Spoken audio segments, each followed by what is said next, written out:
अब ऐसे कही लई हो जहेज के चक्कर में यहाँ तो का करी है, वो कुरान पढ़ी हैं। अगले ज़माने की औरतें नेक होती थीं तो अपने बच्चों को सीने पे लिटा के दरूद की थपकियाँ देती थीं कि सो जाओ या मुस्तफ़ा कहते कहते, अखुले आँख सल्ले आला कहते कहते। बारिश होने लगी क्या? और आजकल की माँ कहाँ कुरान कहाँ दरूद, लड़का रोवे लगी तो उठाई बिस्तर पटकी तो के भदर भदर पिटी हैं, कहीं सो जा खनत मनत दुई कौड़ी पायो, कौड़ी लेके गंग बहायो, गंगा माता बारू दिन, बारू लेके भुजवक दिया, भुजवाम का लावा देश, लावा लेके खीर बनाए, सब घर खाइन कहानी बिलैया खाई छू। बताओ, तो आजकल की हमारी माँ बहनों का आलम यह है। इसलिए लोगों, अल्लाह ने मौत और ज़िंदगी दिया है इम्तिहान के लिए। कोशिश करो कि अच्छे अमाल हों। मौत और ज़िंदगी को खुदा ने क्यों पैदा किया? तो कुरान में है लियब्लुवकुम अय्युकुम अहसनु अमला, ताकि अल्लाह तुम्हारा इम्तिहान ले ले कि तुम में अमल के एतबार से बेहतर कौन है। हम सब इम्तिहान देने आए हैं। हमारा इम्तिहान लेने के लिए अल्लाह ताला ने हमें ज़िंदगी भी दिया और मौत भी देगा। इन दोनों के बीच में हमारा खुदा इम्तिहान ले रहा है कि तुम में अमल के एतबार से सबसे बेहतर कौन है। इसलिए ऐ लोगों, आज हम सब इम्तिहान गाह में बैठे हैं। जिसकी 50 साल की ज़िंदगी है, गोया कि वो 50 साल इम्तिहान में बैठा है। जो 80 साल जिए वो 80 साल गोया कि इम्तिहान ही में उसकी ज़िंदगी गुजर रही है। अल्लाह ने हमें तुम्हें मौत और ज़िंदगी दी है सिर्फ हमारा तुम्हारा इम्तिहान लेने के लिए कि तुम में अमल के एतबार से अच्छा है कौन। पता नहीं वह भी अल्लाह का काहे नहीं कह दिन कि वह गैब नहीं जानत। बोलो, इम्तिहान लेने का मकसद क्या है? किसी का इम्तिहान उसी वक्त लिया जाता है जब उसके बारे में पता नहीं होता है कि ये कुछ पढ़ा है कि नहीं पढ़ा है, काबिल है कि नहीं काबिल है। बोलो, तभी तो उसका इम्तिहान होता है? इम्तिहान लेकर के नंबर देते हैं कि देखें बच्चा कितना काबिल है। तो अल्लाह हमारा तुम्हारा इम्तिहान ले रहा है। अब अल्लाह ताला तो सब कुछ जानता है। बोलो, जानता है कि नहीं जानता है? तो जब सब जानता ही अल्लाह तो इम्तिहान क्यों ले रहा है? जैसे कि मेराज की रात में हुजूर ने हज़रत जिब्रील से एक जगह पूछा था। जिब्रील से मेराज के सफ़र में सरकार ने पूछा था। एक जगह से गुजरे तो लोगों की ज़बान कैंची से काटी जा रही थी। पूछा, ये कौन लोग हैं? जिब्रील ने कहा, अल्लाह के रसूल, ये चुगली खाने वाले हैं। ये दुनिया में चुगली खाते थे इसलिए इनकी ज़बानें कैंची से काटी जा रही हैं।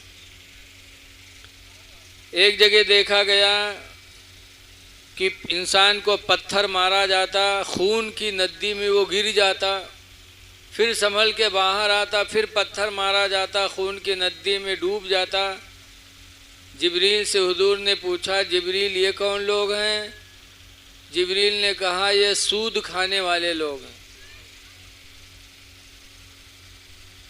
तो वहाँ भी कहा था कि अगर हुजूर का इल्म गैब मालूम हो तो जिब्रील से पूछती काहे पूछत रहा है? इसके मतलब कि गैब नहीं मालूम। ऐसे अल्लाह ताला इम्तिहान लेने के लिए पैदा किया। इसका मतलब अल्लाह जानता नहीं था तो पैदा किया कि देखें ये अच्छा काम करेगा कि बुरा काम करेगा। मादल्ला, तो ऐसा कुछ नहीं है। ये कायदा कुल्लिया नहीं है कि पूछने वाला जाहिल ही हो। एक प्राइमरी स्कूल चलता रहा है, बीएसए साहब गए तो मास्टर के इम्तिहान ले लिए बच्चन का बोले के बाद एक बच्चे से कहने दुई दुन्नी कत्ता होत है, दुई दुन्नी। तो लड़को हंस गए, यदि दुई दुन्नी नहीं जाना थे, दुई दुन्नी चार होते और कब दुई दुन्नी नहीं जाना थे। वो लड़का समझिस कि पूछा वही जाता है जो मालूम नहीं होता। तो ये जो कहते हैं कि नबी ने पूछा क्यों, अगर इल्म होता तो पूछा क्यों, ये वो लड़के से भी बदतर है। जैसे लड़के समझते हैं ना, पूछ लेना ना जानने की निशानी नहीं है, कभी जानते हुए भी वो चीज़ पूछी जाती है। जैसे हज़रत मूसा अलैहिस्सलाम के हाथ में लाठी थी, कुरान में अल्लाह ने पूछा वमा तिल्का बियमीनिका या मूसा, ऐ मूसा तुम्हारे दाहिने हाथ में क्या है? तो लाठी लिए रहा है, मुट्ठी में छुपाए नहीं रहा है। लाठी कोई छुपाई ली बताओ? 5 फुट के 10 फुट के लाठी। अल्लाह ने फरमाया मा तिल्का बियमीनिका या मूसा, ऐ मूसा तुम्हारे दाहिने हाथ में क्या है? मूसा ने कहा था हिया आसाए, ये मेरा डंडा है, अतवक्कउ अलैहा, इस पर मैं टेक लगाता हूँ, वहुस्सु बिहा गनमी, और इसी लाठी से मैं अपने बकरियों को हाँकता रहता हूँ। तो लाठी अल्लाह देख रहा था, फिर भी मूसा अलैहिस्सलाम से पूछा, बोलो। तो यही हो तो कह दो अल्लाह नहीं जानत रहा है, तब पूछिस माद अल्लाह। अल्लाह ने नबी को इतना इल्म गैब दिया कि नबी के वसीले से नबी की औलादों को भी इल्म हो गया। इसीलिए हज़रत फ़ातिमा ज़हरा रदी अल्लाह ताला अन्हा ने हज़रत अली से कहा था इंतकाल के वक्त कि अल्लाह के शेर, मैं अब दुनिया से जाने वाली हूँ, मेरे मरने के बाद तुम एक तंदुरुस्त मोटी औरत से शादी कर लेना, उससे एक लड़का पैदा होगा जिसका नाम अब्बास अलम बरदार होगा। कुछ दिनों के बाद मेरे बेटे हुसैन पर मुसीबतें आएंगी तो अब्बास मेरे बेटे हुसैन का दाहिना बाजू बनेगा, मेरे बेटे का मददगार बनेगा। फातिमा ने कहा था 11 हिजरी में फातिमा का इंतकाल हुआ और 61 हिजरी में करबला हुआ। 61 में से 11 निकाल दो, 50 बचा। 50 साल के बाद जो बात होने वाली थी रसूलुल्लाह की बेटी ने पहले ही बता दिया था। ये फातिमा का इल्म है तो नबी के इल्म का आलम क्या होगा। लेकिन ये वहाबी अल्लाह जाने कुछ नहीं सोचा था। ये जिंदगी भर वही रटी है, नबी को गैब, नबी के लिए गैब मानना शिर्क, 11वीं करना शिर्क, शब बरात में हलवा बनाना शिर्क। इनका 40 दिन के चिल्लम यही रटावा जाता, तो जिंदगी भर वही रटत हैं। हदीस कुरान चाह जाता सुनो। इनके मिसाल वैसे है जैसे बताते हैं एक आदमी रहा के शादी है, बीवी रुखसत हो के यही और 3 महीना बिहाई हुआ कि एक लड़का की महतारी हो गए, तो के आदमी के चेहरा झुराए लाग, हफ्ता खाड़ में यहाँ मुरझाएगा। तो एक दिन के मेहरुआ बोले इसके इस कसके रे, सबके घरे लड़का पैदा होते चेहरा चटक लागत है, और हमारे यहाँ जौने दिन से लड़का वो है तो चेहरा उतरते जाता, कहाँ बात है रे। तो मर्दवा कहे तुका का यहाँ गांव में यहाँ निकला बाफत है, तुम कहा तो चेहरा कहा जुरात है, कहीं कहा है, कहीं जहरे जाए थे वहारे कुर्ता पकड़ पकड़ खींचत हैं, कसके रे 3 महीना तो रे बिहाई भो लड़का कैसे होगा रे।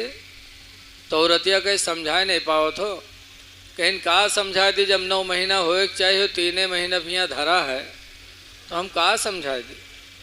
तो औरतिया कहीं तुम हो गधा, ये बताओ कि तुमरे बिहाय कत्ते दिन भवा।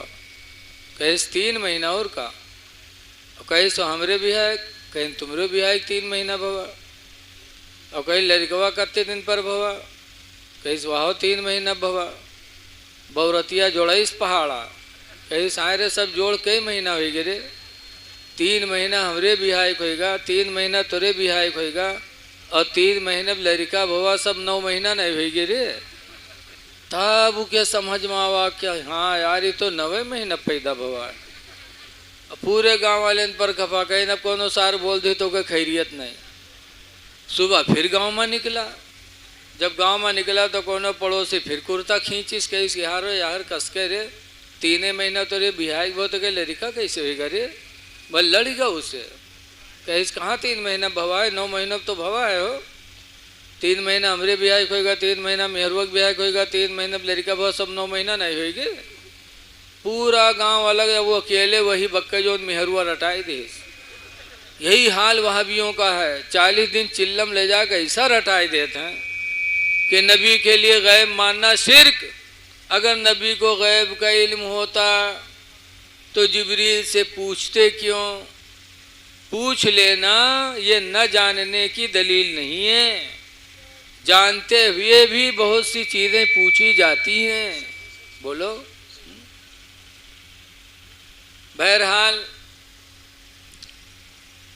खुशनसीब हैं आप जिन्होंने अहले बैत का जलसा कराया। वो नौजवान बड़े लायक तारीफ़ हैं जिन्होंने मेहनत व मशक्क़त किया। इमाम हुसैन रदी अल्लाह अन्हु से एक दिन हुजूर ने पूछा था, हुसैन एक बात बताओ। कहा ना। हुजूर ने फरमाया, हुसैन ये बताओ कि मैं तुमसे मर्तबे में बड़ा हूँ कि तुम हमसे मर्तबे में बड़े हो? तो हुसैन कहते हैं आपसे मर्तबे में मैं बड़ा हूँ। हुसैन ने कहा मर्तबे में मैं आपसे बड़ा हूँ। हुजूर ने पूछा कैसे? तो हुसैन ने उसकी कई वजह बताई। पहली वजह तो ये बताए कि मेरे अब्बा को इस्लाम में लक़ब शेर खुदा का मिला है। मेरे अब्बा शेर खुदा हैं और आपके अब्बा को इस्लाम में कोई लक़ब नहीं मिला। आपके अब्बा शेर खुदा नहीं, मेरे अब्बा शेर खुदा हैं। और का दूसरी वजह यह है कि मेरी माँ फातिमा ज़हरा ये जन्नती औरतों की सरदारा हैं, खातून जन्नत हैं, और आपकी माँ खातून जन्नत नहीं है। मेरी माँ फातिमा क़यामत के दिन गुजरेंगी तो अल्लाह ताला फरमाएगा या अहलल जमे, ऐ मैदान महशर के लोगों सकिनो नक्किसू रूसकुम, ऐ महशर वालों अपने सरों को छुप नीचे कर लो। तमर्रो बिन्तो फातिमते मुहम्मदिन, तमर्रो बिन्तो मुहम्मदिन अला सिरात, मोहम्मद की बेटी फातिमा पुल सिरात के ऊपर से गुजरने वाली है। ऐ मैदान महशर के लोग अपने सरों को झुका लो। मेरी माँ को इस्लाम ने यह लक़ब दिया और आपके माँ का इस्लाम में कोई लक़ब नहीं। कहा और का तीसरी वजह यह है कि मेरे नाना इमामुल अंबिया हैं और आपके नाना कोई नबी कोई इमामुल अंबिया नहीं है। नाना कौन थे? सरकार ही थे। और दूसरी एक वजह यह भी है कि मेरी माँ नबी की बेटी हैं और आपकी माँ नबी की बेटी नहीं। और मेरी नानी खदीजतुल कुबरा हैं जो सारी मोमिनों की माँ हैं। बताते जा रहे हैं मैं इस एतबार से आपसे बड़ा, इस एतबार से बड़ा। उसके बाद हुसैन कहते हैं अल्लाह के रसूल ये जो भी मर्तबा मिला सब आपके वसीले से मिला है। आप ना आए होते तो मेरे अब्बा को शेर खुदा का लक़ब नहीं मिलता। आप ना आए होते तो मेरी माँ फातिमा ज़हरा को यह मकाम न मिला होता। या रसूल अल्लाह जो भी मिला सब आपके वसीले से मिला है, इसलिए आप ही हमसे बड़े हैं, मैं आपसे छोटा हूँ। गोया कि हुसैन का भी अकीदा था कि जो कुछ मिला है सब नबी के वसीले से मिला है। आला हजरत इमाम अहले सुन्नत भी यही फरमाते हैं कि होते कहाँ खलीलो बिना काबा ओ मिना। कहाँ काबा होता, कहाँ खलील पैगंबर होते, कहाँ तामीर होती काबा की, कहाँ मिना का मैदान होता। ये सारी चीज़ें नहीं होती अगर मुस्तफ़ा ना आए होते। होते कहाँ खलीलो बिना काबा ओ मिना। होते कहाँ खलीलो बिना काबा ओ मिना। लौला कुआले साहिबी सब तेरे घर की है। पता चला आला हजरत ने भी वही अकीदा दिया जो इमाम हुसैन का अकीदा था कि या रसूल अल्लाह, ये जो भी मर्तबा मिला सब आपके वसीले से मिला है। ऐ सुन्नी मुसलमानों, अपने नसीब पे नाज करो कि अल्लाह ताला ने हमको तुमको अहले बैत का दामन अता फरमाया है। अल्लाह के रसूल सल्लल्लाहु अलैहि वसल्लम के विसाल का वक्त था।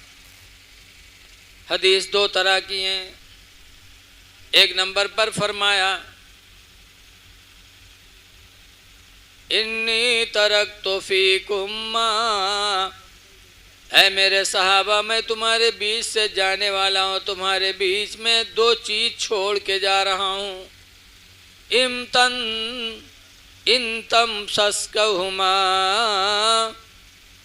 ऐ मेरे साहबा अगर तुम लोगों ने उन दोनों को मजबूती से पकड़ा, लन तदिल्लु, हरगिज कभी गुमराह नहीं होगे।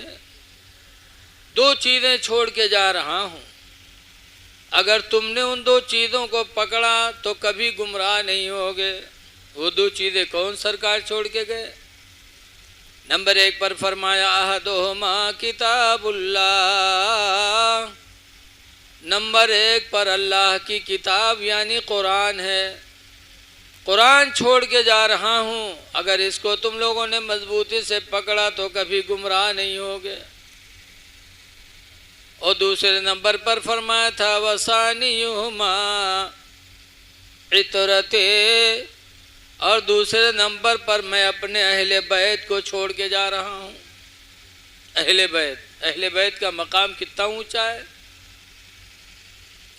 चार इमाम हैं दुनिया में, बड़े इमाम चार माने गए, इमाम आदम, इमाम मालिक, इमाम शाफई, इमाम अहमद बिन हम्बल। चार इमाम हैं और चारों हक पर हैं। जो किसी को गलत माने वो खुद इस्लाम से खारिज हो जाएगा। चारों हक पर हैं। उन्हीं में से एक इमाम है इमाम अहमद बिन हम्बल।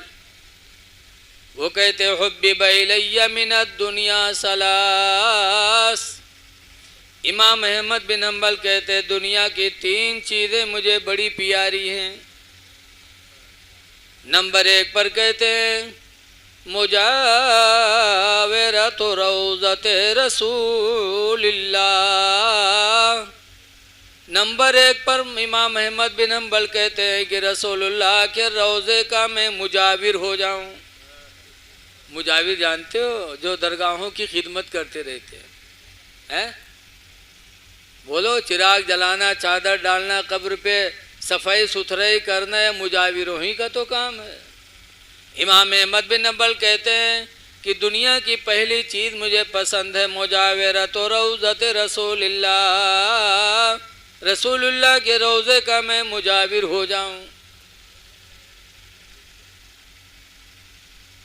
और दूसरे नंबर पर वताज़ीम अहले तुरतिही, और रसूलुल्लाह के घर वालों की ताज़ीम मुझे दुनिया की दूसरे नंबर पर पसंद है। कि नबी नहीं, नबी के घर वालों की ताज़ीम मैं करूं। इमाम अहमद बिन हम्बल फरमाते हैं दुनिया की दूसरी चीज़ है जो मुझे पसंद है। और आज कुछ बदनसीब ऐसे हैं जो नबी की ताज़ीम नहीं करते। बोलो, अहले इतरत, इतरत के माने आता है रसूलुल्लाह के ख़ानदान। इमाम अहमद बिन हम्बल कहते हैं रसूलुल्लाह के ख़ानदान की इज्जत मैं करूं, ताज़ीम करूं, ये मुझे दुनिया की दूसरी चीज़ पसंद है। इसीलिए सहाबा भी ताज़ीम करते थे। एक मर्तबा हज़रत उमर फ़ारूक़ आज़म बहुत बड़े जलीलुल क़द्र सहाबी हैं, इतने जलीलुल क़द्र सहाबी हैं कि शैतान इनका नाम सुन के भागा करता था। एक मर्तबा एक शराबी शराब की बोतल लिया रहा था, इधर से इमाम हज़रत उमर फ़ारूक़ आज़म जा रहे थे। शराबी ने देखा कि अब नज़र पड़ गई, अब तो कत्ल कर देंगे। बहुत सख्त आदमी थे हज़रत उमर। फ़ौरन वो शराब की बोतल को अपने अंदर छुपा लिया इसे, और दिल ही दिल में अल्लाह से कहने लगा, या अल्लाह उमर की तलवार से जान बचा ले, खुदा कभी शराब नहीं पीऊँगा। ऐ खुदा उमर की तलवार से जान बचा ले। दिल ही दिल में कह रहा था, थोड़े थोड़े बढ़ रहा था। हज़रत उमर करीब आए, कहा बगल में क्या है? तो कहा दूध की बोतल। झूठ बोला, डर की वजह से दूध की बोतल है, तौबा कर ही चुका था। हज़रत उमर ने कहा निकाल। जब निकाला तो हकीकत में वो शराब दूध से बदल गया, दूध की बोतल। देखा तो उमर के कदमों में गिरा, कहा अमीरुल मोमिनीन, खुदा बड़ा रहीम व करीम है। कहा क्यों? कहा मैं शराब की बोतल लिए जा रहा था, शराबियों शराब पीने के लिए लिए जा रहा था, आपको देखा तो मैं डर गया और बोतल को छुपा लिया। दिल में मैंने खुदा से तौबा किया था, या अल्लाह उमर की तलवार से जान बचा ले, अब शराब नहीं पीऊँगा। तो अल्लाह ताला ने मेरी जान किस तरह बचाई कि शराब की बोतल को खुदा ने दूध से बदल दिया। ऐ अमीरुल मोमिनीन, खुदा बड़ा रहीम व करीम है। वो शराबी अमर के सामने, हज़रत उमर के सामने तौबा किया और उसी दिन से शराब से अपने आप को बचा लिया। इतने बड़े दर्जे वाले उमर अमीरुल मोमिनीन थे। उनका लड़का अब्दुल्ला मदीने के मदरसे में पढ़ने जाते थे। अब्दुल्ला नहीं गए तो हज़रत उमर ने बुलाया, कहा बेटा पढ़ने नहीं गए आज? कहा अब्बा जब तक आप नया, कहा अब्बा नहीं जाऊंगा। कहा क्यों? कहा आज मदरसे में मेरे साथियों के सामने हुसैन ने मुझे गुलाम कह दिया। कहे गुलाम अब्दुल्ला इधर आ। और अरब में किसी को गुलाम कह देना गोया कि उसको बेइज्जत कर देना था। आज मेरे साथियों के सामने मुझे हुसैन ने गुलाम कह दिया, मुझे रुसवा कर दिया गुलाम कह के। तो हज़रत उमर ने जब सुना तो कहा बेटा हुसैन के सामने भी ये बात कह सकते हो? कहा बिल्कुल कहूँगा। कहा चलो। लेके गए इमाम हुसैन के पास। हज़रत उमर फ़ारूक़ आज़म इतने बड़े सहाबी कि कैसरो किसरा के बादशाह भी नाम सुनकर कांप जाते थे। ऐसे जलीलुल क़द्र सहाबी अपने बेटे अब्दुल्ला को लेके गए उमर हुसैन के पास। कहा हुसैन आपने मेरे बेटे अब्दुल्ला को ग़ुलाम कहा है? कहा था और फिर कह रहा हूँ कि अब्दुल्ला मेरा ग़ुलाम है, तुम मेरे नाना के ग़ुलाम हो। तो हज़रत उमर फ़ारूक़ आज़म फरमाते हुसैन इसको कागज़ पे लिख के दे सकते हो कि अब्दुल्ला मेरा ग़ुलाम है और उमर मेरे नाना के ग़ुलाम है, लिख के दे सकते हो? कहा बिल्कुल लिख दूँगा। हज़रत इमाम हुसैन ने कागज़ लिया और उस पर लिखा कि उमर मेरे नाना के ग़ुलाम हैं, उमर के बेटे अब्दुल्ला मेरे ग़ुलाम हैं, फ़कत व सलाम हुसैन इब्न अली। जब कागज़ हज़रत उमर ने पाया तो रोए और आसमान की तरफ करके दुआ मांगी, या अल्लाह तेरा शुक्र है कि हुसैन की ग़ुलामी में आने के लिए सबका दावा है, लेकिन या अल्लाह उमर कितना खुश नसीब है कि क़यामत के दिन हुसैन की ग़ुलामी का दावा भी करेगा और सनद भी दिखाएगा। किसी के पास सनद नहीं है, लेकिन उमर कितना खुश नसीब निकला कि उमर के पास हुसैन की ग़ुलामी की सनद भी हो गई। ये सहाबा रसूलुल्लाह के घर वालों की ताज़ीम करते थे। लेकिन आज कुछ बदनसीब हैं जो नबी की ताज़ीम नहीं करते।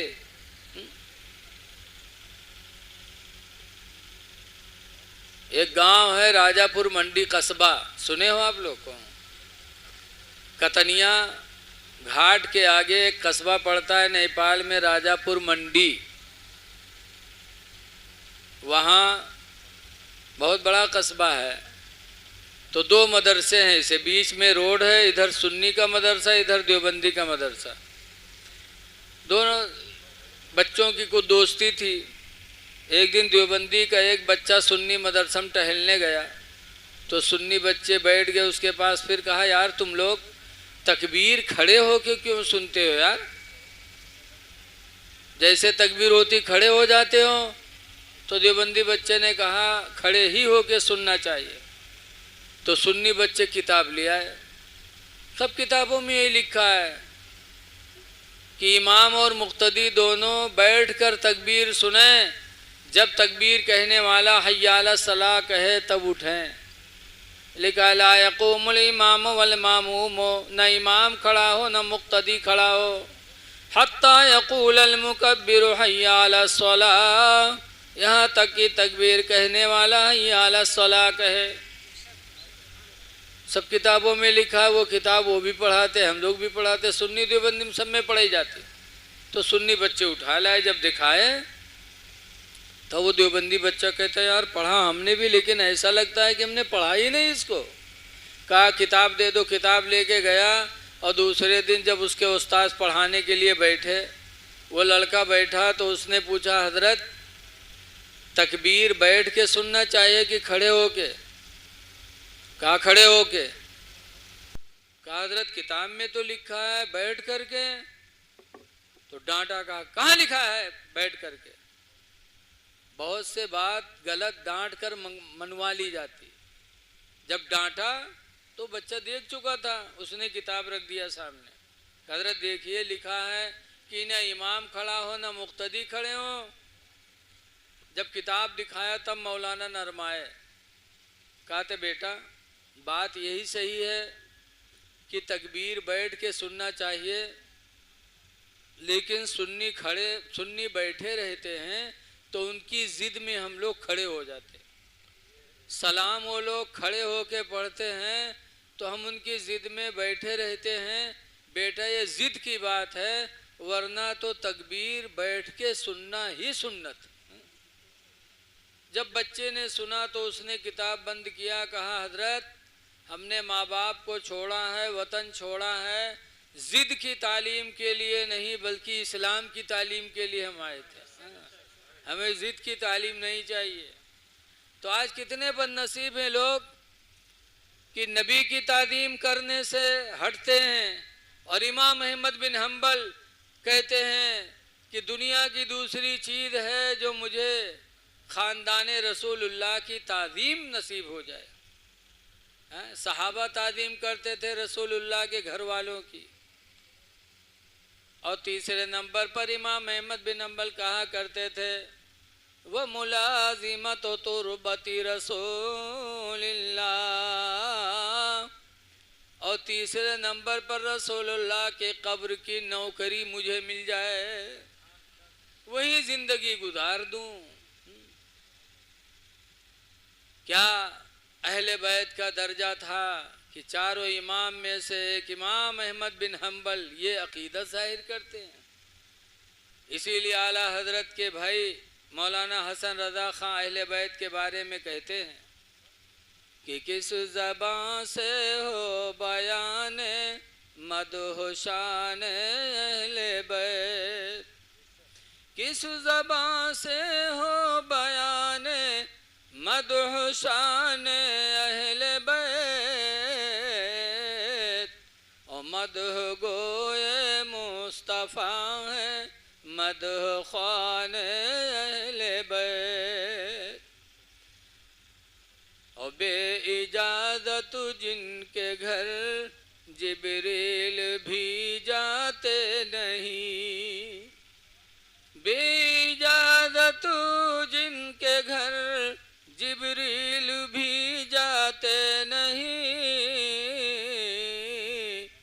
कदर वाले जानते हैं कदर शान अहले बैत। इसलिए लोगों, अहले बैत से मोहब्बत करो, अहले बैत की ताज़ीम करो।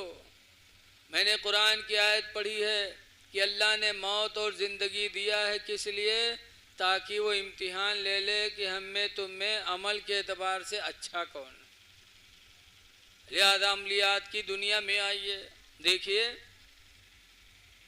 हज़रत इमाम हुसैन मुहर्रम की 10 तारीख को लड़ रहे थे और लड़ते लड़ते 72 ज़ख़म उनके बदन पे पड़ चुके थे।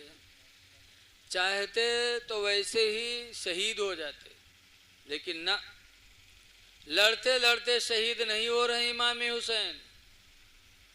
आखिरी तीर जब इमाम की पेशानी पे लगी थी, इमाम ने जब वो तीर खींची, खून का फव्वारा निकला, इमाम हुसैन को चक्कर आया, घोड़े से नीचे आए, शिम्र बदनसीब दौड़ा और हुसैन के सीने पे बैठा, मियान से तलवार निकाली और इमाम हुसैन के गले पे रखा और चलाया, गला नहीं कटा। तब इमाम हुसैन ने फरमाया, शिम्र काटना है तो इधर से काटो, इधर से तलवार चलेगी, इधर से नहीं चलेगी। कहा क्यों? कहा ये वो जगह है जिसे बार बार मेरे नाना रसूलुल्लाह चूमा करते थे, इधर से नहीं कटेगी, काटना है तो इधर से काटो शिम्र। उसके बाद फरमाया था, शिम्र ज़रा बटन खोलो। जब उसने खोला था तो कोढ़ी था, कोढ़ी सफ़ेद दाग थे उसके। इमाम हुसैन ने कहा था, शिम्र मेरे नाना रसूलुल्लाह कहा करते थे कि मेरी उम्मत में एक कोढ़ी होगा जो हुसैन को करबला में शहीद करेगा। तुम वही कोढ़ी हो, तुम्हें शर्म नहीं आती? जुमा का दिन है, सारे लोग मस्जिदों में अपने सर को सजदे में रखे होंगे और तुम रसूलुल्लाह के नवासे के सीने पे बैठे हो, जिन पर तुम नमाजों में दरूद पढ़ते हो। उतर जाओ मेरे सीने से, मुझे भी अल्लाह की बारगाह में सजदा कर लेने दो। शिम्र हटा, इमाम हुसैन ने सजदे में सर रखा, खूली आया और उसने तलवार मारी, इमाम हुसैन का सर जिस्म से अलग हो गया। इन्ना लिल्लाहि व इन्ना इलैहि राजिऊन। इमाम हुसैन ने सजदे में गला क्यों कटाया? लड़ते लड़ते कटा लेते, सजदे में गला क्यों कटाया? इसीलिए कटाया था कि मेरे नाना जान के कलमा पढ़ने वालों, हुसैन की तरह सजदे में गला तो नहीं कटा सकते, लेकिन कम से कम अपने सर को अल्लाह की बारगाह में सजदे में झुका तो सकते हो। लोगों, चलते चलते इमाम ने हमें ये अमल का दर्स दिया कि लोगों, जब तक सांस बदन में रहे सजदे को न छोड़ना, सजदा से प्यार करो मेरे दीनी भाइयों, नमाजों को न छोड़ो। इमाम पाक ने चलते चलते हमें यही तालीम दी। इमाम हुसैन के अब्बा हज़रत अली शेर खुदा, उन्होंने भी यही हमें सबक दिया कि इमाम हुसैन के अब्बा हज़रत अली शेर खुदा किस हालत में दुनिया से गए, ज़रा सोचो करबला वालों को।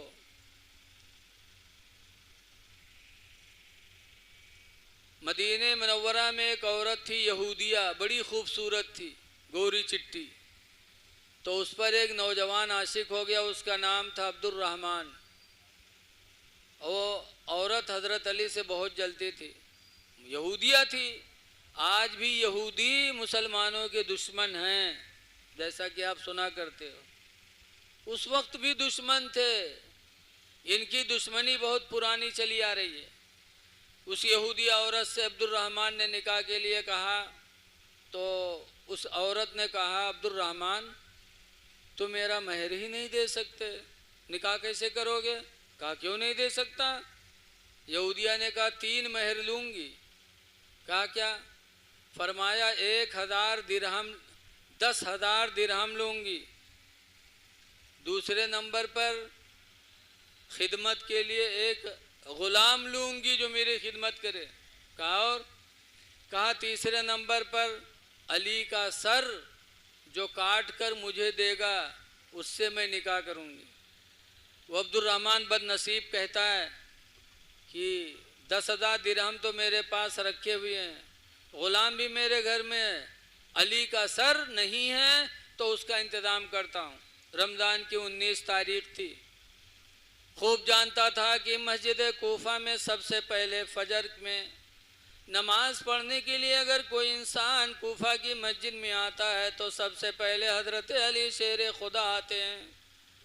अमीरुल मोमिनीन थे पूरी दुनिया के। आज एक गांव का प्रधान हो जाता तो मस्जिद जाने से शर्म करता, मस्जिद नहीं जा पाता। और हज़रत अली शेर खुदा पूरी दुनिया के अमीरुल मोमिनीन थे, लेकिन नमाज फजर में सबसे पहले मस्जिद में जाते थे। और जब घर से निकलते थे तो चुपचाप नहीं जाते थे, बल्कि नमाज का ऐलान करते हुए आते थे। अस्सला अस्सला, ऐ लोगो नमाज नमाज नमाज, यही बोलते हुए हज़रत अली आते थे, सबसे पहले आते थे। अब्दुर्रहमान जानता था कि फजर में सबसे पहले अली आते हैं, उनको कत्ल करना मेरे लिए आसान होगा। ये सोचकर 19 रमज़ान को तलवार तेज़ करके अब्दुर्रहमान उस दुनियावी औरत के चक्कर में पड़ के कूफा की मस्जिद में गया और दरवाज़ा के बगल में चुपके खड़ा हो गया कि सबसे पहले फजर में अली आएंगे, तलवार से कत्ल कर दूंगा और सर लेके जाऊंगा, उस औरत के दूध दूंगा, उससे मेरा निकाह हो जाएगा। इस लालच में आके खड़ा हो गया। 19 रमज़ान है। हज़रत अली सहरी खा के रोज़े की नियत करके सबसे पहले कूफा की मस्जिद में तशरीफ़ लाए। अस्सला अस्सला कहते भी आ रहे थे। अब्दुर्रहमान सुन रहा था, बिल्कुल तैयारी कर रहा था। जैसे हज़रत अली शेर खुदा ने कूफा की मस्जिद के दरवाजे पे कदम रखा, वैसे ही अब्दुर्रहमान ने ऐसी तलवार मारी कि हज़रत अली शेर खुदा की कनपटी कटी, सर भी ज़ख्मी हुआ और हज़रत अली ज़मीन पे गिर गए। लेकिन देखते हैं कि अल्लाह के घर में मेरी शहादत हो रही है और रोज़े की हालत में, और वो भी रमज़ान के महीने में। तो हज़रत अली खुश होके कहे थे, फुस तो बिरब्बिल काबा, रब्बे काबा की कसम मैं तो कामयाब हो गया, रब्बे काबा की कसम मैं कामयाब हो गया। हज़रत अली शेर खुदा की भी शहादत हुई तो मस्जिद में। और आज हम मुसलमान हो कर के या अली कहते हैं मस्जिद से दूर, या हुसैन कहते हैं सजदे से दूर। ऐ लोगो, ये दावा आपका झूठा होगा। जब तक हम मस्जिद से प्यार नहीं करेंगे, हम सजदों से दिल नहीं लगाएंगे, उस वक्त तक हम हुसैनी नहीं हो सकते, ना अली के मानने वाले हो सकते, ना खुदा के महबूब बंदे हो सकते। इसलिए आप हजरात से गुजारिश है कि मस्जिदों से लो लगाओ। आज लोग मस्जिद में जाते नहीं हो, जाते हैं तो जइए तो घड़ी पे यहाँ निगाह डरी है कि इमाम साहब यक्को मिनट आगे बढ़ न जाए। जहाँ 2 मिनट आगे बढ़िए कि हजरत घड़ी देखो घड़ी। मस्जिद में इतनी बेसब्री। और आप हजरत अली के चाहने वाले हैं। हजरत अली शेर खुदा रदी अल्लाह ताला अन्हु ने एक दिन सहाबे किराम के महफिल में फरमाया, ऐ लोगों गवाह हो जाओ। लोगों ने कहा किस चीज़ के? हज़रत अली कहते इस चीज़ के सब गवाह हो जाओ कि क़यामत के दिन अगर अल्लाह मुझे इख्तियार दे देगा कि अली चाहो तो जन्नत में जाओ और चाहो तो मस्जिद में जाओ, तो तुम सब गवाह हो जाओ, उस दिन मैं जन्नत को छोड़ दूंगा और मस्जिद में चला जाऊंगा। हज़रत अली ने कहा, साहबा ने कहा ऐसा क्यों? अरे मस्जिद में नमाज इसीलिए पढ़ी जाती कि अल्लाह जन्नत दे दे, और क़यामत के दिन भी आपको इख्तियार होगा तो अल्लाह के शेर आप उस दिन भी मस्जिद को जन्नत को छोड़ देंगे, मस्जिद अपनाएंगे, ऐसा क्यों? तो हज़रत अली शेर खुदा ने कहा था, सुनो, जन्नत में अल्लाह ताला ने हौज़े कौसर को पैदा किया, तरह तरह के फल अल्लाह ने पैदा किए। तो जन्नत में वो चीज़ें हैं जिनको खाने से जिस्म को ताकत मिलेगी। और मस्जिद में इंसान अल्लाह का जिक्र करता है और जिक्र इलाही से इंसान की रूह को ताकत मिलती है। ग़िज़ाओं के खाने से बदन को ताकत मिलती है और जिक्र इलाही से रूह को ताकत मिलती है। तो मस्जिद में रूहानी ग़िज़ा है और जन्नत में जिस्मानी ग़िज़ा है, और रूहानी ग़िज़ा के बग़ैर जिस्म बेकार है। इसलिए मैं मस्जिद ही को अपनाऊंगा। ऐ अली के मानने वालों, ज़रा सोचो अली का बयान कि दुनिया में शेर खुदा ने मस्जिद से मोहब्बत की और गए आखिरी वक्त तो मस्जिद में शहादत पाई, और मरने के बाद भी शेर खुदा कहते हैं क़यामत के दिन भी खुदा अगर मुझे इख्तियार देगा तो मैं मस्जिद ही में जाऊंगा, जन्नत में नहीं जाऊंगा। ऐ लोगों, मस्जिदों से प्यार करो, अपने महल्ले के मस्जिदों को आबाद करो।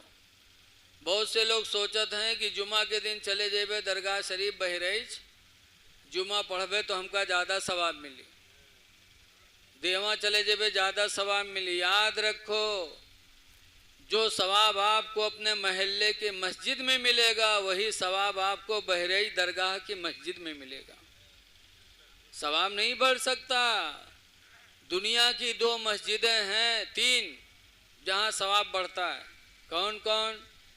एक मदीना की मस्जिद मस्जिद नबवी, एक फ़िलिस्तीन की मस्जिद बैतुल मुक़द्दस। इन दोनों में अगर कोई एक रकात नमाज पढ़े तो 50,000 रकात का सवाब मिलता है। और मक्का शरीफ में जो मस्जिद है, मस्जिद हराम खाने काबा में, उसमें नेकी ज़्यादा मिलती है। वहाँ अगर कोई एक रकात पढ़े तो 1,00,000 रकात का सवाब मिलेगा। इन 3 मस्जिदों को छोड़कर दुनिया में कहीं चले जाओ, नमाज का सवाब जो आपको अपने मस्जिद में मिलेगा वही सवाब वहाँ भी मिलेगा।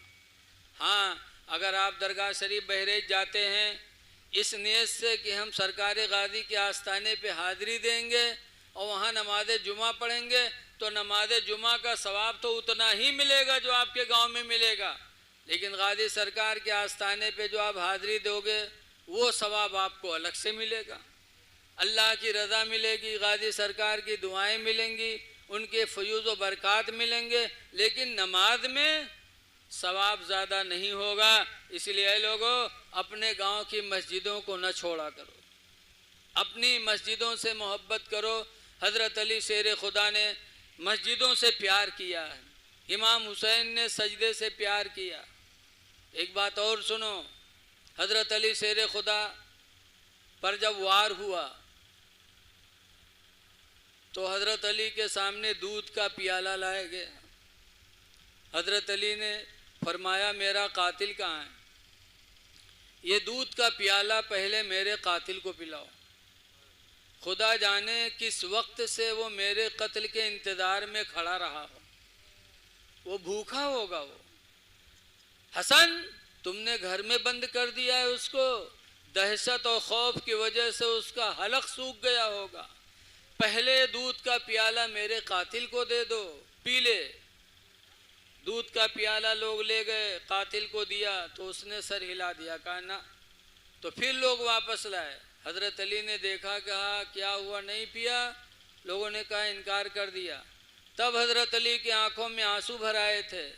फरमाया था मेरा कातिल बड़ा बदनसीब निकला। मैंने तो दिल में सोच लिया था कि मेरे हाथ का दिया हुआ दूध का प्याला अगर मेरा कातिल पी लेगा तो क़यामत के दिन मैं अपना खून माफ़ कर दूंगा और रसूलुल्लाह सल्लल्लाहु अलैहि वसल्लम से इसकी शफाअत करा दूंगा, लेकिन मेरा कातिल बड़ा बदनसीब निकला।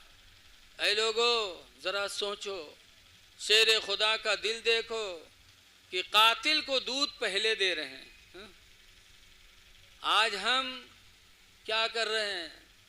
अहले बैत की महफिल में आते हो तो सबक सीखो, दुश्मनों के साथ भी अच्छा सलूक करने की कोशिश करो। अहले बैत ने किया है और हमें ये तालीम दी है।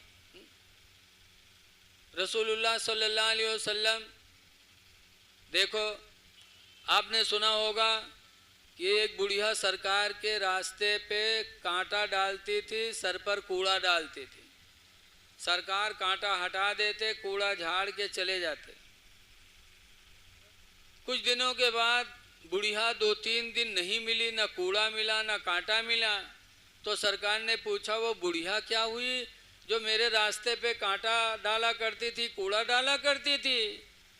लोगों ने कहा अल्लाह के रसूल वो बीमार हो गई। तो जब सरकार ने सुना बीमार हो गई तो सरकार उस बुढ़िया को देखने गए, और जब वहाँ पहुँचे तो बुढ़िया जानिस की आए है बदला ले। तो बुढ़िया दांत पीस इसके, मोहम्मद आज मैं बीमार हो गई तो आया है बदला लेने? तो सरकार फरमाते बूढ़ी माँ बदला लेने नहीं आया हूँ, 2-3 दिन हुआ तुमको देखा नहीं, तो लोगों से पूछा तो पता चला बीमार हो, तो तुम्हारी इयादत करने के लिए आया हूँ। अरे बूढ़ी माँ मैं दुआ कर दूं अपने परवरदिगार से? बुढ़िया ने कहा कर दो। तो हुजूर ने दुआ मांगी। जब दुआ मांगी बुढ़िया टन हो गई, और जब टन हुई तब उसने कहा मोहम्मद खुदा की कसम आप जैसा रहम दिल इंसान हमने तो देखा ही नहीं, कि जिंदगी भर मैंने परेशान किया और आज बीमार हो गई तो तुम देखने भी आए और मेरे लिए दुआएं भी की, तुम्हारी दुआओं से मुझे शिफा भी मिली। मैं ईमान लाती हूँ, मैं गवाही देती हूँ कि आपकी नबूवत भी सच्ची है, रिसालत भी सच्ची है। कलमा पढ़ा बुढ़िया ने, ला इलाहा इल्लल्लाह मुहम्मदुर रसूलुल्लाह सल्लल्लाहु अलैहि वसल्लम। कलमा पढ़ के बुढ़िया मुसलमान हो गई। ऐ लोगों, रसूलुल्लाह सल्लल्लाहु अलैहि वसल्लम की ज़िंदगी भी सामने रखो और कुरान हकीम पढ़ो। सरकार ने 2 चीज़ें छोड़ी थी, एक कुरान और दूसरा अपनी अहले बैत। तो अहले बैत से मोहब्बत करो और कुरान को मजबूती से पकड़े रहो। कौन मेरे पकड़ के उठा ले जाओ, अलमारी में बंद कर दो बस, या ताखे पर रख दो ना। कुरान पढ़ो, और ना पढ़े हो तो आप पढ़ लो, ना पढ़े हो बीवी पढ़ी हो तो बीवी से पढ़ लो, और बीवी ना पढ़े हो तुम पढ़े हो तो बीवी को पढ़ा दो। कुरान पढ़ो, शर्माओ ना। एक आदमी की शादी हुई और बीवी रुखसत हो गई, तो आदमी पहली रात रहा, रसगुल्ला लेके कमरा में पहुंचा, अवा गवा सलाम मारी बड़ा जोरदार, सलाम अलैकुम। कबहू सलाम न करी हैं, पहली रात में जरूर सलाम करी। सलाम कीस, रसगुल्ला के डब्बा रखीस, वो जानिस कि अब तो हम सखावत के दरिया बहाए दी थे। लेकिन लड़कियां बड़ी नेक थी, उसने सलाम का जवाब दिया। उसके बाद उठ के बैठो, कहिस कि कुछ पढ़े बढ़े हो? तो ये खड़भड़ान कहिस कि अल्लाह यूँ कौन सवाल ही आएगा। आजकल के बिटिए तो पहली रात में पूछत है रुपया कत्ता बटे हो यूँ बताओ, कहाँ कहाँ खाता चलत है तुम्हारा, तुम्हारे नामे कई बीघा जमीन है, ये सब मेहर वही पूछत हैं आज रात में। लेकिन वो औरत बड़ी अच्छी थी, पहली रात में उसने पूछा कि अरे कुछ पढ़े बढ़े हो? तो ये खड़बड़ान पढ़ा रहा ही नहीं। कैसे अगर कहते नहीं पढ़े हैं तो पहली रात में बेइज्जती होते, अगर कहते हाँ पढ़े हैं तो आज नहीं तो कल तो पोल खुलेंगे। तो कुछ नहीं बोला। खैर चला हुआ। दूसरे दिन जब पहुंचा तो फिर बीवी कहिस कि अरे न पढ़े हो तो पढ़ लो। तो कहिस आए रे अब पढ़े जाई कि तुका कमाए कमाए खवाई रे।